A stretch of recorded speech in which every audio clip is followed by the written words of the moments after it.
What's it like having a dad that's a therapist? I know everything, which was really nice. It's interesting. Having the office here in the backyard, I love it, actually. So what's it that you do? And I'll say, well, I'm a therapist. And I'll say, oh, I couldn't do that. And I'll go, why? And I know the answer, because it's always the same answer, which is, I don't know if I just listen to people complain all day. Yeah, it sounds depressing. I'm so glad I don't do that. For someone to walk through those doors, that takes a great deal of courage, an incredible amount of motivation, an openness, a willingness, a vulnerability. How do you not respect someone like that? How do you not like someone like that? Those are the people I get to work with every day. Steve Hartline, Charlie Andrews, Kara Poppleton, and I, Jonathan Sherman, we all became best friends our freshman year at BYU. I've known Jonathan since 1987, the summer of 87, it'll be 30 years. So we actually had phone books, right? Remember that? We were both up at BYU. We got in on probation because we were both not so bright. And those type of people just kind of flock to each other, you know? And we maintained this friendship over the years. And Kara and I, she was just one of the guys, just with really great legs. We started hanging out like we used to, and then we started hanging out like we didn't used to, and we fell in love and got married. Poor, struggling college students trying to figure it out, you know, young, married, stupid, but happy. And at the time, I was a painter for student apartments. All I had was a little Honda 80cc scooter. With all this gear shaking. It was dangerous and ridiculous, but you just make do, right?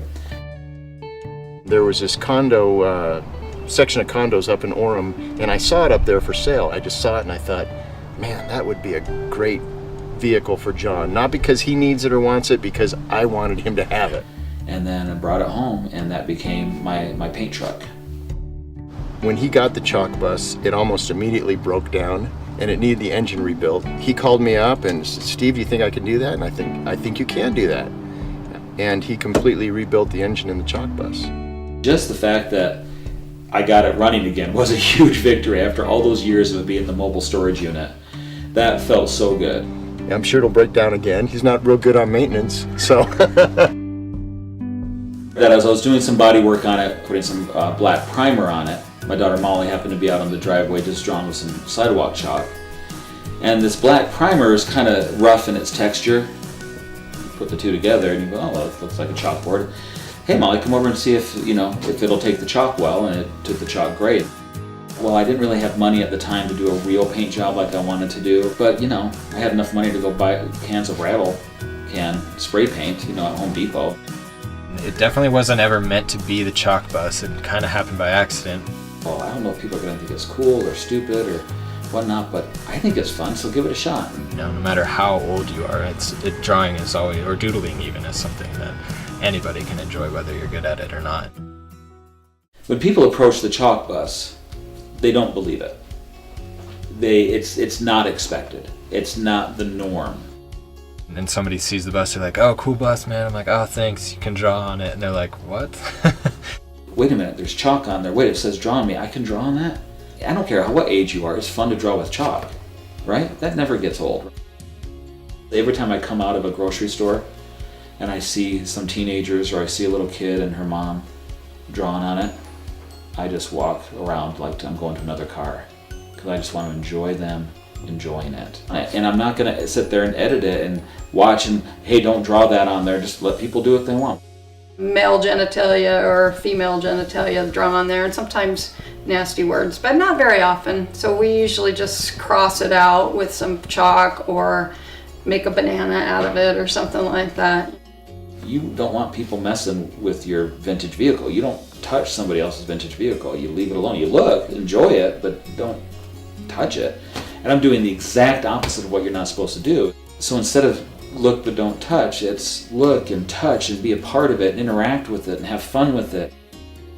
John and I have attended quite a few car shows. The chalk bus is always, it's never the prettiest one there, but it's always the most attended. People just love the chalk bus. They're always drawing on it. And I think that some of the guys with these $75,000 restorations get a little bit jealous of the attention that John gets with the chalk bus. You're up there and you're sitting up high and you're waving at people and they're waving at you and they're honking. Nobody waves at you when you're in your sedan or your minivan. But when you're up there, it's like everybody's now your friend. People come up and they talk to you. They tell stories of, oh, my grandma used to have one of these. Everybody wants to connect. And then there's been some things where it finally got some media attention. A reporter with KSL did an article on it a few years ago. A radio guy down in Dallas, he called me up right after that story and said, hey, can I do a little radio piece? But then the next day, or the day after that, for the AP to contact me and say we'd like to run the story national. I'm like, oh my gosh, that's awesome. I was thrilled just that anybody was interested enough. The Royal Engineers, which is a rock band from the Netherlands, they wanted to have a cool vehicle to include in the music video, and so Molly and I went down and we were part of that music video experience. Somebody was asking me the other day if I would ever sell it. And I said, well, I suppose I'd sell probably anything, but the price was right, even my soul. And I said, actually, I don't think so. There's a lot of emotions and memories in that vehicle, actually. A lot of our family identity has been tied to it in a lot of ways. We definitely had a good time driving around and just going on adventures, going on drives and just listening to music. The kids will say, Dad, drive us around. And they'll turn on the music, they'll turn on the disco light, and they'll just drive around for like 2 hours. The basic game is we stop at a stop sign, everyone takes a turn picking a random direction, and just drive.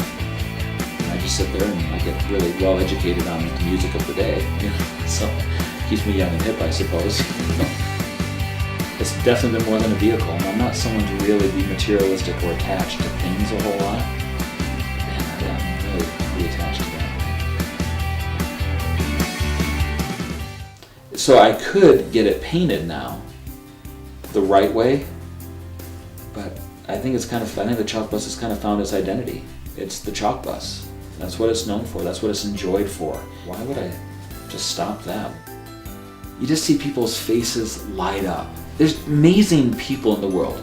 Usually we hear about all the bad news stuff, right? We hear about all the doom and gloom that's in the world, and that is a part of what's going on. But the truth is, look around, the vast majority of people aren't messing with each other. The vast majority of people are pretty decent. The vast majority are actually pretty cool. The chalk bus has become another excuse to connect in a real level with real people. And it's just happy. It's just cool. And I think, man, and all it took was the willingness to do something a little bit outside the box, something you're not supposed to do with a vintage vehicle, and just a few cans, well, a lot of cans of chalkboard paint over and over and over again. And that's all it took. I don't think I'll ever change it.